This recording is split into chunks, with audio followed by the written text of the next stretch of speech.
दोस्तों आप सभी का स्वागत है इस YouTube चैनल पर।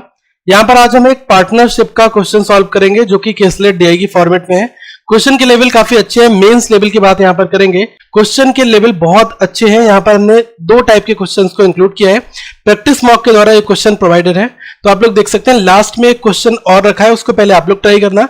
सोल्यूशन ऑन द स्पॉट मैं आपको वहां पर बताऊंगा, ठीक है। तो चलिए इस सेशन को यहाँ पर हम लोग शुरू करते हैं। सबसे पहले जो क्वेश्चन है वो डीआई का है। अब आप ये देखना कि जो लेबल है वो कैसा है। यहाँ पर कुछ इंफॉर्मेशन आपको दी है कि 4 लोग हैं, जिसमें हिंदी में पूरा क्वेश्चन लिखा है। सीता, उर्मिला, राधिका, रुक्मणी, इनका जो इन्वेस्टमेंट है वो इस रेशियो में है। कोई भी बिजनेस कारोबार ये लोग शुरू करते हैं। ये यहाँ पर 3 कंडीशन है, ओके। इन्हीं 3 कंडीशन को यूज करते हुए हमें पूरे क्वेश्चन को देखना है। तो एक बार आप लोग स्क्रीनशॉट ले लो हिंदी का।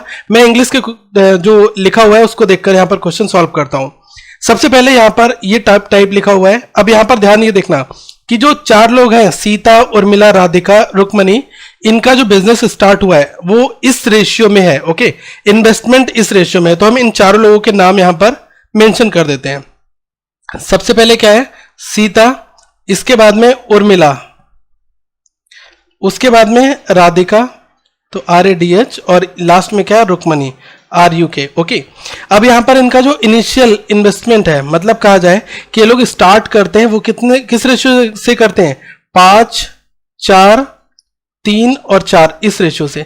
तो आप इसको 5x मान लो, 4x, 3x और 4x ही हो गया। अब यहां पर कहा गया कि at the end of 1 year, okay. अब यहां पर जो सिचुएशन मैं लिखने जा रहा हूं वो क्या है? ये सिचुएशन है एंड ऑफ 1 ईयर की, ओके। ये सिचुएशन है एंड ऑफ 1 ईयर में। क्या हो रहा है? सीता विदड्रॉ ₹2000। सीता ने 2000 रुपए निकाल लिए, तो अब यहां पर रेशियो क्या बचेगा? 5x माइनस 2000, ठीक है। यही तो आपका बचेगा, 5x माइनस 2000, ठीक है। सेकंड क्या हुआ है कि उर्मिला ने 1000 रुपए और इन्वेस्ट कर दिए, तो उर्मिला का अपडेटेड क्या हो गया? 4x प्लस 1000, ठीक है। बाकी जो रिमेनिंग है 2 लोग, उनका इन्वेस्टमेंट अनचेंज रहता है, तो मतलब ये 3x रहेगा और ये आपका 4x एज इट इज रहेगा, ओके। अब इसके बाद कहा गया at the end of second year, ठीक है। तो ये अब आपकी सिचुएशन बन रही है एंड ऑफ सेकेंड ईयर वाली, ओके। इसमें क्या कहा गया है कि सीता और राधिका ने कुछ एडिशनल अमाउंट इन्वेस्ट किया और जो रिमेनिंग 2 हैं उनका इन्वेस्टमेंट जो है वो अनचेंज है, जिससे कि क्या हो रहा है कि जो रेशियो ऑफ इन्वेस्टमेंट है अब वो कितना हो जाता है? सीता, उर्मिला, राधिका और रुक्मणी का अब बन जाता है इस रेशियो में, ओके। तो आप ये ध्यान रखना कि जो बीच में प्रोसेसिंग हुई इसकी आपको वैल्यू नहीं पता कि किसने कितना यहां पर अमाउंट इन्वेस्ट किया या फिर एडिशनल क्या इन्वेस्टमेंट हुआ, व्हाटएवर, वो आपको नहीं पता। आपको ये पता है कि जो end of the second year में क्या हो रहा है? 4, 5, 4, 4 का रेशियो बन जा रहा है। तो इसका 4, ये हो गया 5, ये हो गया 4 और ये हो गया 4। अब आप यहां पर क्या कर लो, इसको आप बाई मान लो, 4 बाई, 5 बाई, 4 बाई और ये 4 बाई, ठीक है। इस तरीके से आपने क्वेश्चन इक्वेट कर दिया।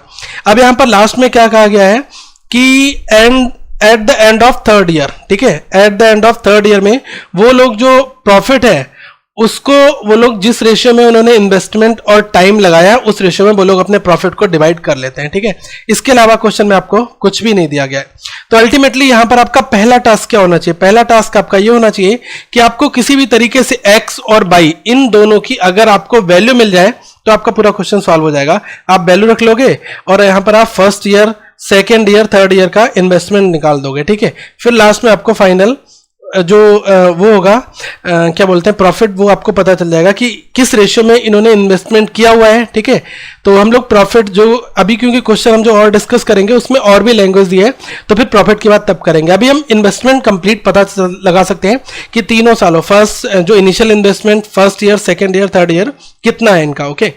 तो यहां पर आप देखो इक्वेट, अगर इक्वेशन को करते हो तो यहां पर आप ये देख लो कि 4x और 4y ये दोनों इक्वल हैं। तो यहां पर हम ये कह सकते हैं कि अगर रुक्मणी की बात करें तो देखो इसका ये 4x है, ये 4y, तो यहां से आपको एक इक्वेशन ये मिल गई कि 4x इक्वल टू 4y। तो यहां से आपको ये पता चल गया कि x और y जो है वो आपके बराबर है, ओके। अब आप एक इक्वेशन इसको इक्वेट कर लो, देखो इससे भी हमारा एक रिजल्ट मिल जाएगा। हम टेस्ट कर लेते हैं। 4x प्लस 1000, आप देखो 4x plus 1000 is equals to 5 by, okay अब ये लिखा है 4x इक्वल टू 4y, तो अगर आप इन दोनों इक्वेशन को अगर यूज करते हो तो आपको क्या पता चलेगा, x भी आपका 1000 हो जाएगा, y 1000 हो जाएगा। कैसे, ये देख लो एक बार। देखो यहाँ पर 4x है, अगर मैं x 1000 लेता हूं तो ये हो गया 4000, ये आपका 1000 ऑलरेडी दिया है, 5 इंटू 1000 5000, दोनों को अगर जोड़ते हो तो ये 5k इक्वल टू 5k, ठीक है, ये मिल रहा है। इसका मतलब मुझे ये पता चल गया कि x की वैल्यू कितनी है 1000, बाई की वैल्यू कितनी 1000, ये केवल एक इस इक्वेशन और ये 4x इक्वल टू 4y, इन दो इक्वेशन से मुझे ये चीज पता चल गई। ओके अभी ये आधा काम आपका सॉल्व हो गया। अब अगर आप यहां पर देखो कि फर्स्ट ईयर का इन्वेस्टमेंट कितना है, ओके तो आपको ये निकालना होगा 5x की वैल्यू, 4x की वैल्यू, 3x और 4x, ठीक है, ये आपका फर्स्ट ईयर मतलब इनका इनिशियल इन्वेस्टमेंट है। तो यहां पर मैं लिख रहा हूं फर्स्ट ईयर का इन्वेस्टमेंट अगर सीता की बात करें तो ये 5x था, तो ये कितना हो गया, ये हो गया आपका 5000, ठीक है, ये हो गया 5000, ये हो गया 4000 क्योंकि 4 रेशियो है, ये हो गया 3000 और ये हो गया आपका 4000 रुकमनी, ठीक है। अब अगर मैं सेकेंड ईयर की बात करूं, देखो end of the first year क्या था, 5x माइनस 2000 था, तो 5000 में से 2000 अगर आप कम करोगे तो सेकेंड ईयर के इन्वेस्टमेंट की अगर मैं बात करूं तो वो कितना होगा, 5000 माइनस 2000, ये हो गया हमारा 3000, ठीक है।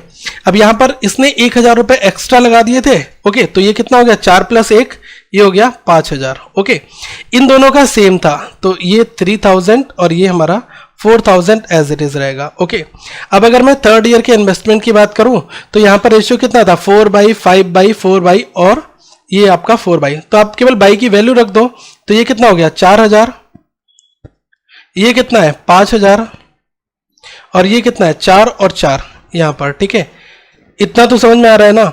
अब अगर आप टोटल निकालते हो यहां पर, ठीक है, टोटल इन्वेस्टमेंट, तो यहां पर 3 वैल्यू आपकी, ये 4 वैल्यूज आएंगे ऐड होकर, 5 3 8 और 4 12 है। देखो सब में 3 3 जीरो है, 1000 में सारी वैल्यूज है, तो डायरेक्टली आप लिख लो 5 3 8 4 12 है, ये आ गई आपकी 12, 4 और 5 9 और 5 14, ये आ गई आपकी 14, ठीक है, 3 और 3 6 4 10, ये आ गई 10 और ये 4 4 8 4 12, ये 12 है। अगर आप इसको रेशियो में लिखते हो तो एक बार ये कट जाएगा 2 से, तो यह 6:7:5:6। तो अगर मैं इन्वेस्टमेंट की बात करूं तो भाई इस रेशियो में इन्वेस्टमेंट इनका at the end of third year, अगर मैं 3 सालों की बात करूं तो हमें ये मिल रहा है। ओके इसी रेशियो में अब जो प्रॉफिट दिया होगा तो आपका इसी तरीके से इनका प्रॉफिट भी डिस्ट्रीब्यूट होगा, ठीक है।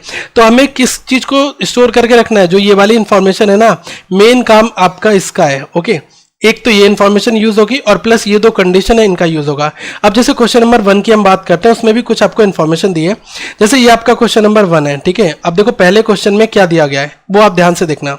इसमें कहा गया है यदि यह तय है कि सीता को एचआरडी डिपार्टमेंट की देखरेख के लिए लाभ जो प्रॉफिट हो रहा है उसका 25% दिया जाता है। ओके तो तीसरे वर्ष के अंत में यदि सीता को लाभ के रूप में 4200 रुपए प्राप्त होते हैं, तो आप ये बताओ कि जो थर्ड ईयर लिखा है ना, तीसरे वर्ष के अंत पर कारोबार से अर्जित किया गया कुल लाभ कितना हो गया। मतलब ये कहा गया है कि सीता को 25% जो टोटल प्रॉफिट है उसका इसको केयर करने के लिए दिया जा रहा है। किस लिए, एचआरडी की केयर करने के लिए इसको 25% तो दिया जा रहा है।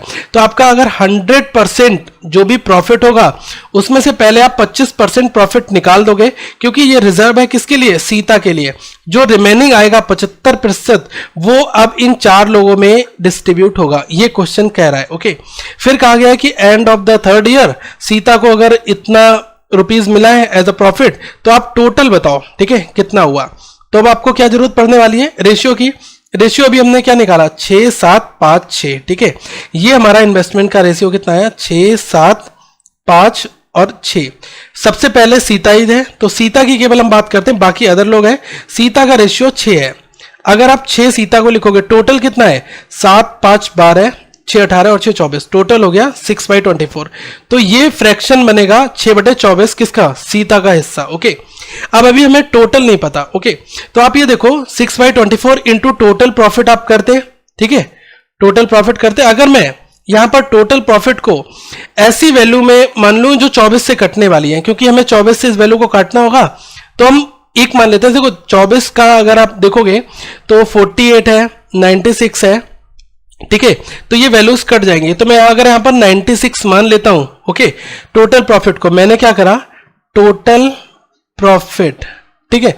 ये देखो 6x 7x 5x और 6x है, तो ये 6x और ये आपका 24x, ठीक है। और टोटल मैंने मान लिया यहाँ पर कितना 96x, ठीक है। 96x ये टोटल है, ओके। अब आपका मेन टास्क क्या है कि यहाँ पर x की वैल्यू निकाल दो, क्वेश्चन सॉल्व हो जाएगा। अब ये मुझे पता है कि HRD के लिए सीता को 25% एक्स्ट्रा दिए जाते हैं, तो अगर आप इसका 25% निकालते हो तो 25% कितना 1/4 होगा, तो ये कितने बार जाएगा 14 बार चला जाएगा, 24 बार, ठीक है। 24 बार जाएगा, 4 से 2 बार और फिर ये यहाँ पर 16 4 से 4 बार, तो 24x जो है वो सीता को एक्स्ट्रा दिया जाता है। तो आप अगर रिमेनिंग यहाँ पर निकालोगे तो क्या आ जाएगा 96x माइनस 24x, तो वो कितना आ गया, ये आ गया 72x। अब इस 72x में सारे लोग इन्वॉल्व होंगे। अब ये 72x बाकी लोगों पे सब पे डिस्ट्रीब्यूट होगा, 6 7 5 6 इन लोगों पर, ठीक है। तो अगर यहाँ पर मैं सीता की बात करता हूं, ओके, तो 72x का अब ये प्रॉफिट बचा, ठीक है, क्योंकि HRD का प्रॉफिट देने के बाद सीता को जो रिमेनिंग बचा है वो अब डिस्ट्रीब्यूट होगा, क्योंकि ये इसको एक्स्ट्रा मिल रहा है, ठीक है। तो यहां पर 72x का 6/24 कर दो आप, तो ये कितना आ गया 24 से 3 बार, 3 × 6 कितना आ गया 18x। यहां पर आपको ये सीता का प्रॉफिट निकल कर आ गया 18x, ठीक है। अगर मैं टोटल सीता के प्रॉफिट की बात करूं तो 24x तो इसको HRD के लिए मिलता है, 18 का इस वाले हिस्से में से निकल कर आया। दोनों को अगर आप जोड़ते हो 24 और 18, तो 24 और 18 ये आपका कितना हो गया 42, तो 42x, ठीक है। ये आपका कितना आ गया 42x। अब क्वेश्चन में कहा गया है कि सीता को लाभ के रूप में 4200 रुपए मिलते हैं, तो 42x बराबर 4200 रख दो, x की वैल्यू कितनी हो जाएगी, ये आ गई आपकी 100। अगर x मुझे पता चल गया तो टोटल प्रॉफिट मैंने 96x माना था, तो कितना हो जाएगा 9600 रुपए, ये हो गया कुल आपका प्रॉफिट, ठीक है। तो हमसे क्वेश्चन क्या पूछ रहा है, तीसरे वर्ष के अंत में कारोबार से अर्जित गया कुल लाभ कितना है, तो कुल लाभ हमने माना था टोटल, तो ये कितना हुआ 96x, ठीक है। तो ये आ गया आपका 9600, तो यहाँ पर राइट आंसर क्या हो जाएगा 9600 रुपए। तो क्वेश्चन थोड़ा सा घुमा के पूछा था, लेकिन आपको समझ में आ गया होगा क्योंकि हमने हर एक छोटी से छोटी चीज यहाँ पर एक्सप्लेन की है। सेकंड क्वेश्चन देख लो, यहाँ पर देखो सेकंड में ये वाले डेटा की जरूरत पड़ेगी, इसलिए मैंने यहाँ पर इसको लिख रखा है जो भी हमने पीछे यूज किया था। इसमें कहा गया है कि find the average of additional amount invested bye Sita and Radhika at the end of second year, मतलब कि दूसरे वर्ष के अंत में सीता और राधिका द्वारा निवेश किया गया अतिरिक्त राशि का औसत ज्ञात करना है, ठीक है। तो देखो ये हुआ सेकेंड ईयर, ओके, ये हुआ थर्ड ईयर आपका। तो हमसे पूछ रहा है दूसरे वर्ष के अंत में सीता और राधिका द्वारा निवेश किया गया अतिरिक्त राशि जो है ना, तो आप क्या करो थर्ड में से सेकंड को माइनस कर दो, 4000 में से 3000 को माइनस करोगे, ये सीता की पता चल जाएगी कितनी 1000 रुपए। अगर आप राधिका की बात करोगे तो ये भी 4000 में से 3000, ये भी हो गई 1000, ओके। हमसे पूछ रहा है क्या औसत ज्ञात करो, तो 1000 प्लस 1000 बटे 2 हो जाएगा, 2000/2 मतलब कि 1000 रुपीज औसत ही निकल कर आएगा। तो ये आपका आंसर हो गया इस फॉर्मेट में यहाँ पर, ओके। आई होप ये चीज भी आपको समझ में आ गई होगी, ठीक है। क्योंकि हमसे पूछ रहा है end of the second year, दूसरे वर्ष के अंत में, तो सेकेंड ईयर का इन्वेस्टमेंट ये हो गया, थर्ड ईयर का इन्वेस्टमेंट ये है। अगर at the end of second year पूछ रहा है तो 4 में से 3 हटा दो तो आपको ये वैल्यू मिल जाएगी, ओके। थर्ड वाला क्वेश्चन बहुत अच्छा क्वेश्चन है, ध्यान से एक बार देखना, ठीक है। इसमें कहा गया है कि दूसरे वर्ष के अंत में अर्जित कुल लाभ 12,400 रुपए में से दूसरे वर्ष के अंत में उर्मिला के लाभ का हिस्सा ज्ञात करिए, मतलब find the profit share of Urmila at the end of second year, ठीक है।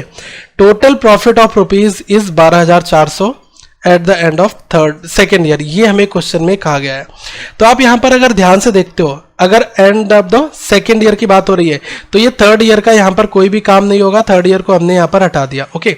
अब अगर आप यहां पर ये देखते हो कि आपको टोटल कितना मिलता है सेकेंड ईयर पर, अगर आप टोटल यहां पर निकालते हो, ओके, टोटल 5 और 3 8, ये 8 आया, 5 और 4 9, ये 9 आ गया, 3 और 3 6 आ गया, और 4 और 4 8 आ गया। अब रेशियो कितना मिल गया 8 9 6 8, ठीक है, इन्वेस्टमेंट का।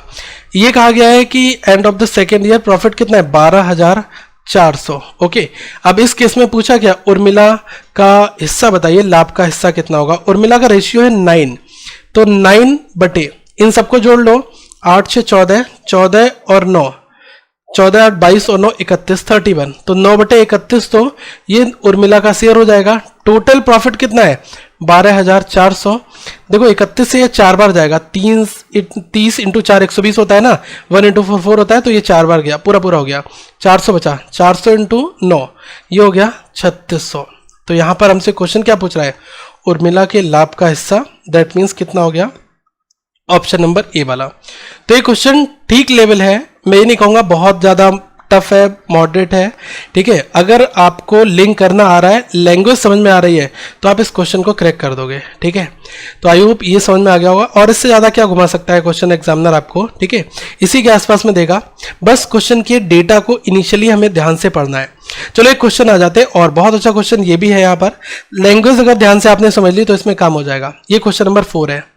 अब पहले आप लोग इसको खुद से अटेम्प्ट करो, ठीक है, आप लोग अटेम्प्ट कर लो, मैं इसका आंसर भी आपको बता दे रहा हूँ। बेसिकली क्या आ रहा है, क्योंकि जो लोग अटेम्प्ट करते हैं वो कहते हैं आंसर कितना आएगा, ये आपका आएगा 15 रुपए लेस, ठीक है, ये आंसर इसका दिया गया है।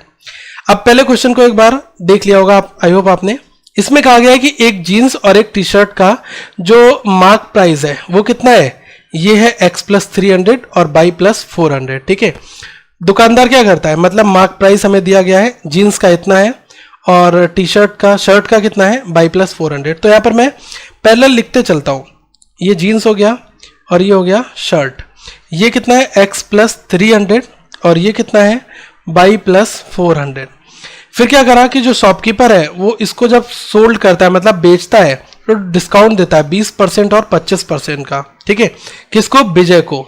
तो टोटल विजय से कितने रुपए लेता है, 1635 रुपए, 1635 रुपए लेता है, ओके। तो आप यहाँ पर ये देखो डिस्काउंट कितना दिया, 20%, 25%, तो अल्टीमेटली ये चीज कितने पर बेच रहा है, ये 80% पर बेच रहा है और ये बेच रहा है 75% पर। तो आप इन दोनों को जोड़कर 1635 के बराबर रख दो। x + 300 का 80% निकालना है। 80% की जगह हम क्या कर सकते हैं, डायरेक्टली इसको हम लोग इस तरीके से भी सॉल्व कर सकते हैं, 0.8 लेकर भी सॉल्व कर सकते हैं, 0.8, क्योंकि 80/100 0.8 हुआ, ये हुआ 0.75, इससे मल्टीप्लाई करके भी कर लो। तो इस इक्वेशन में x + 300 में 0.8 की मल्टीप्लाई करोगे कितना आएगा, 0.8x प्लस 300 इंटू ये 8 हुआ, तो ये कितना हो गया, ये हो गया आपका 240, ठीक है। 300 इंटू 8, 3 8 24, ये हुआ 2400, एक जीरो कम हो जाएगा, 240 हो गया, ठीक है। एक बार में लिख रहा हूं, 0.75 की अगर 22 से करोगे तो ये कितना आएगा, एज इट इज मिल जाएगा 0.75 बाई प्लस। देखो 75 इंटू 4 कर दो डायरेक्टली, 75 इंटू 4, 7 इंटू 4 28, मतलब 280, 5 इंटू 4 20, ये हो गया 300। तो यहां पर मिल गया मुझे 300 बराबर कितना है, 1635, ठीक है। इक्वेशन बन गई। 240 और 300 ये होगा 540, 1635 में से अगर 540 को माइनस करोगे कितना आएगा, 1095, ये आ गया। यहां पर क्या बचा, 0.8 और 0.75, ठीक है। तो ये मुझे मिला है 0.8x प्लस 0.75, ठीक है, y। अब मैं क्या करूं, अगर मैं दोनों साइड में 10 से मल्टीप्लाई कर दूं, तो देखो ये आपका बन गया 8x, ये बन गया आपका 7.5 बाई इज इक्वल्स टू 10950, ये मिल गया। आपकी एक इक्वेशन तो आपकी ये वाली बन गई, इतना समझ में आ गया। अब यहां पर ये भी कहा गया था x और y का औसत मान 700 है, मतलब x + y divide by 2 equal to 700। तो x + y की वैल्यू कितनी आ गई यहां से, 1400। इस इक्वेशन को यहां पर पुट कर देना है, x + y इक्वल टू 1400। तो यहां पर मैं क्या करता हूं, x + y is equals to 1400। यहां पर हमें 8x दिया है, 7.5 भी याद है। मैं क्या करता हूं, इसमें 8 से मल्टीप्लाई कर देता हूं, ये हो गया आपका 8x और ये कितना हो गया 8y, ये कितना हो गया 112 और 2 0, ये हो गया 11200। इस इक्वेशन को यहां पर लिख लो, 8x plus 7.5y is equals to 10,950, ठीक है। मतलब ये कहना है कि ये वाली जो अंडरलाइन इक्वेशन ये और ये इक्वेशन, इन दोनों को सॉल्व करके आपको x और y की वैल्यू निकाल दो, आपका क्वेश्चन बन जाएगा। अब यहाँ पर मैं माइनस करता हूँ, इसको घटा देता हूँ, तो ये कट गया। अब 8 में से 7.5 0.5 बाई इज इक्वल्स टू कितना हो गया, 11,200 में से 10,950 को घटाओगे, ठीक है। तो ये 0, ये 10 में से 5 गया 5, ठीक है। यहाँ पर 11 में से 9 गया, तो ये कितना बचा, ये आपका देखो, ये तो 0, 10 में से 5 गया 5, अब यहाँ पर बचा 11 में से 9 गया, बचा 2, ठीक है। और यहाँ पर कितना बचा, 10 में से 250 आ गया, ठीक है। अब अगर मैं दशमलव यहाँ से हटाता हूँ तो एक जीरो बढ़ाऊंगा, 5 से इसको काटूंगा, 5 बार जाएगा 500, तो बाई की वैल्यू मुझे 500 मिल गई। जब बाई की वैल्यू 500 मिल गई तो x कितना हो जाएगा, x हो गया 900। तो यहाँ पर क्योंकि इक्वेशन में क्या दिया था, x plus y equal to 1400, ठीक है। बाई की वैल्यू 500 तो x कितना हो गया, 900 प्लस 500, ठीक है। ये आपका x आ गया, ये आपका बाई आ गया। अब अगर आपको ये चीज़ निकाल दी तो आप यहाँ से जीन्स और शर्ट की वैल्यू निकाल सकते हैं, ठीक है। ये सिंपल सी बात है। तो ये कितना हो गया, x मुझे मिल गया 900, तो 900 प्लस 300 ये हो गया 1200। तो अब कितना हो गया, जीन्स हो गया और शर्ट ये हो गया 900 प्लस 300 1200, और ये है 500, तो 500 प्लस 400 900। अब आ जाओ क्वेश्चन के ऊपर। इसमें कहा गया है विजय के लिए जीन्स और शर्ट का मूल्य अधिक या कम कितना होगा अगर दुकानदार भाई क्या कर दे, जीन्स और शर्ट के जो डिस्काउंट रेट है उनको आपस में चेंज कर दे। पहले उसने डिस्काउंट कितना दिया, 80%, मतलब 20% दिया, तो मतलब 80 में बिका, और ये 25 दिया। तो अब वो कह रहा है अगर यहाँ पर अब वो 25% डिस्काउंट दे दे और यहाँ पर अब वो 20% डिस्काउंट दे दे, तो उसके जो उसने टोटल अमाउंट 1635 पे किया है, तो अब वो जो अमाउंट पे करेगा उन दोनों में डिफरेंस कितना आएगा ये पूछ रहा है, मतलब कितना अधिक या कितना कम होगा। तो ये भी सिंपल हुआ। यहाँ पर कितना हुआ, 0.75 से इसकी मल्टीप्लाई कर दो, ठीक है। तो आप ये देखो 0.75 से, या फिर आप 75% करोगे तो 75% 3/4 होता है, तो 1200 इंटू 3/4 कर दोगे, कितना आ गया, 4 से 300 इंटू 3, ये आ गया 900, ठीक है। और इसको आप देखोगे ये 20 मतलब 80 हो गया, तो 0.80 इसकी मल्टीप्लाई करोगे 720 आएगा। इन दोनों को जोड़ते हो कितना आएगा, 1620। तो अब अगर वो डिस्काउंट रेट चेंज कर देगा तो वो 1620 पे कर रहा है। पहले अगर ये वाले डिस्काउंट रेट थे तो 1635 पे किया, तो इन दोनों का डिफरेंस निकाल दो, 1620 1635 का ये कितना आ गया, 15 रुपये लेस, ठीक है। तो मतलब अब सिचुएशन अगर ऐसी होगी तो 15 रुपये कम उसको पे करने पड़ेंगे। तो ऑब्वियसली आंसर क्या आपका निकल कर आएगा, 15 रुपीज़ लेस। तो ये क्वेश्चन आपको जरूर लेंथी लगा होगा, लेकिन क्या है ना, इस क्वेश्चन के अंदर 2-3 क्वेश्चन और भी हैं। देखा जाए पहले आपको ये इक्वेशन बनाकर सॉल्व करना, फिर आपने इसकी वैल्यू निकाली, फिर आपने इसका डिफरेंस निकाला। तो ये एक क्वेश्चन नहीं है, देखा जाए तो 2-3 क्वेश्चन है। ऐसे ही अच्छे क्वेश्चन आपको एग्जाम में देखने को मिलेंगे, क्योंकि अगर क्वांट और रीजनिंग की बात करूं तो कट ऑफ ऑब्वियसली कम जाती है, क्योंकि क्या लेवल क्या है, क्योंकि एग्जाम में जो क्वेश्चंस आते हैं वो थोड़े अच्छे आते हैं, ठीक है। तो हम और भी ऐसे ही क्वेश्चन लेकर आपको आएंगे।